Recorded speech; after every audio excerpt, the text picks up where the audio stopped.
یا د نیم سر درد زه فکر کوم دا تر ټولو وحشتناک او خطرناکه درد دی. اما لومړی باید پوه شئ چې دماغ د جمجمې یا د سر د هډوکو په منځ کې یوه نرمه خاورین رنګه ماده ده چې له عصبي حجراتو نه ترکیب شوې ده او د جسم یا بدن ټول ارادي او غیر ارادي فعالیتونه کنټرولوي.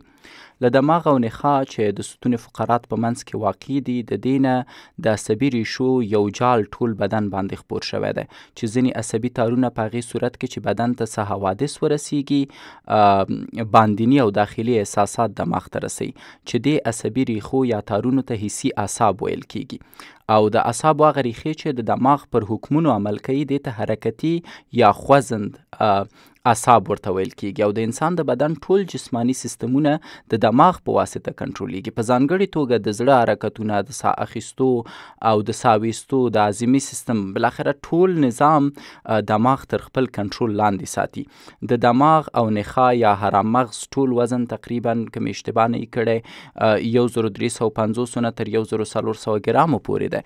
نو په دې کې ځینې وختونه سردردي پیښیږي. سردردي په خپله کوم رنځ نه دی، دې ته باید تاسو پام کړئ، بلکې د بیلابیلو رنځونو له امله رامنځته کیږي چې په دوه ډولو باندې ویشل کیږي. د سر درد لومړي ډول ته عارضي سر درد وایي او دوم ته مستقل سر درد وایي. د عارضي سر درد مهمه وجه قبضیت ده، سربیره په دې د هاضمې خرابوالی، تبه، نزله، زکام، د دماغ کمزوري، ډیر ساړه او ځینې وخت ډیره ګرمي د دې سر درد اساسي وجه ګڼل کیږي. دوم د مستقل سر درد سببونه دي چې د نظر خرابوالی، د ګردې التهاب، د ښځینه او د میاشتني عادت خرابوالی، نکرس، د پوزې داخلي ورم او د ملاریا د تاثیر نه هم ځینې وخت کیدای شي سر درد پیدا شي. اوس د درملنې په برخه کې باید د ناروغ پوره حالت معلوم او له کومې وجې چې سر درد پیدا شوی د هغې علت له منځه یوړل شي او معالجه یې وشي.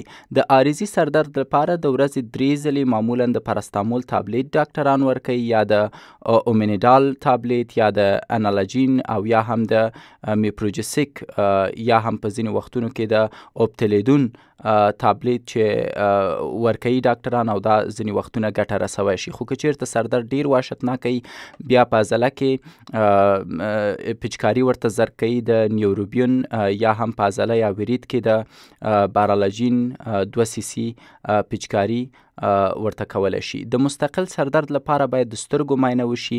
ځینې وخت د حساسیت له امله هم سردرد پیښیږي. په دې صورت کې د حساسیت ضد درملو نه باید ناروغ ته توصیه وشي، لکه د اتاروکس یا هم د پیریټون یا هم د اویل درمل چې د ورځې له 3 نه تر 4 ځلو پورې یوه دانه ګولۍ دا مریض اخیستی شي. خو په ټولو سردردیو کې تر ټولو خطرناکه او وحشتناکه سردردي دې ته نیمسري یا میګرین وایي. دا د سر یو سخت ډول تشنجي درد دی چې سهار له لمر ختلو سره پیل کیږي، او څومره چې د لمر وړانګې ډیریږي هغومره کیدای شي دا درد زیات شي، او له غرمې نه وروسته دا درد کمیږي. درد عموما د سر یو اړخ دی چې زیاتره زړه بدوالی او کانګې ورسره او دا شدید درد دی. په عین حالت کې باید ووایم چې نیمسری د سر د حملوي دردونو نه عبارت دی. په ځانګړي ډول د سر یوه خوا پرې اخته کیږي او ډیری وخت له کانګو او د لیدلو له ستونزو سره یو ځای د اساسي نښې دي. د نیمسري ځینې غیر وصفي ډولونه هم په ځینو خلکو کې لیدل کیږي چې هغه هم کیدای شي خطرناکه یا هم وحشتناکه واوسي. په ټوله کې د نیمسري د منځه راتللو کومکي یا مساعدونکي لاملونه شته دی. مثلا د نیمسري د حملو پیلونکي لاملونه د چاکلیټو زیات کارونه ده، په ځانګړې توګه د ککو لرونکو چاکلیټو خوړل، د پنیر خوراک، د الکولو یا د شرابو خوړل.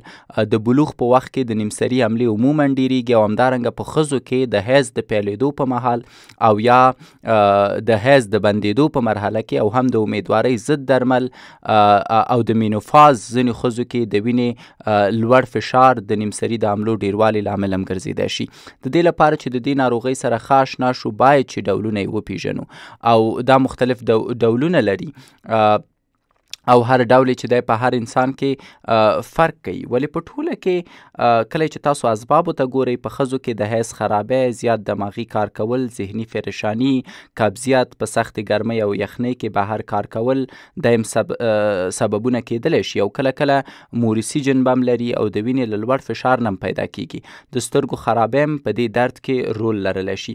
د درملنې په برخه کې باید وایم چې د ناروغۍ اصلي ریښه باید پیدا شي او د هغې مطابق درملنه وشي.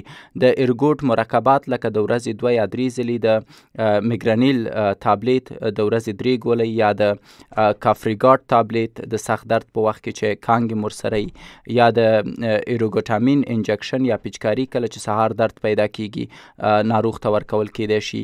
د انالجین یا د سیروډن تابلیت هم کاریدی شي، د اپیډین تابلیت هم کاریدی شي او یا نور انالجیزیک دوا کاریدی شي څو درد ورک کی. او لدې سره ناروغ ته د ولیوم یا د لاراجسټیل یا د فینوباربیټال یا د ایکوابروم او یا د کلامفیز درمل هم ورکول کیدی شي ترڅو دغه درد ورک کی، ځکه دا درد په شدت سره وحشتناکه او په شدت سره ستونزې پیښوی شي.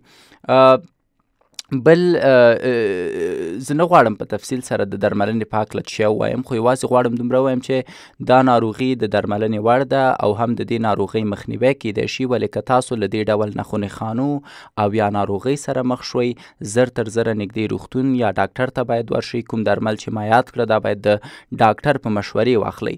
ځینې درمل د نیمسري په درملنه کې اغیزمن دي، ما یې مخکې نومونه واخیستل، ولې دا باید د ډاکټر د توصیې سره وخوړل شي. پرته د ډاکټر د توصیې نه تاسو دا درمل نشئ کاروی. ښه بیلګې د دې درملو پاراسټامول، بروفین، میفینمیک اسید، ډایکلوفینک، نپروکسین، اسپرین، میتامیزول سودیم، ټریماډول او داسې نور دي.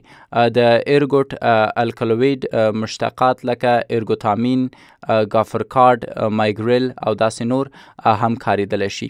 د فینوتازین مشتقات لکه پروکلور او سټیمیټیل، همدارنګه د تریپتان مشتقات لکه زومیک او زومنټ، د کاربوکسیلیک اسید مشتقات لکه ایپیوال او د دې ګروپ نور درمل هم ډاکټران د مریض حالت ته په کتو انتخابولی شي. نو د نیمسري وقایه په کار ده، مخنیوی په کار دی. د دې ناروغۍ د مخنیوي لپاره دا ټکی باید په پام کې ونیسئ. لومړی خپل ماغزه ارامه وساتئ او له ډېرې اندېښنې او له غوسې نه ځان وساتئ یا لاس واخلئ ورنه. دوم هغه کسان چې د دې ناروغۍ تاریخچه ولري باید چاکلیټ او پنیر ونه خوري او له الکولو خوړلو نه ډېر جدي ځان وساتي. دریم هغه ښځې چې د امیدوارۍ ضد درمل کاروي باید له کارونې نه یې لاس واخلي او یا د امیدوارۍ د مخنیوي لپاره له نورو لارو چارو ګټه واخلي. څلورم هغه کسان چې د لوړ فشار د وینې لري باید چې وخت په وخت خپل فشار وګوري او هم د غوړو له ډېر خوراک او د وزن له ډېروالي د ځان وساتي او لږ تر لږه د ورځې 1 ساعت سپورت وکړي. پنځم په خوړو کې د له میوو او سبزیو نه زیات کار واخلي او کمه ډوډۍ دې وخوري. باید یادونه وکړم چې ځینې درمل هم د نیمسري د مخنیوي لپاره اغیزمن دي لکه پروپرانالول یا اډرینال، فلونرزین یا سیبیلیم، د اعصابو اراموونکي درمل لکه لیسینوروپریل یا رسټریل چې باید په هکله یې د ډاکټر سره اړیکه ونیول شي. یو ځل بیا هم غواړم ټینګار وکړم چې دا درمل په خپل سر ونه کاروئ او یوازې د یو مستند ډاکټر له توصیې وروسته استفاده کوئ.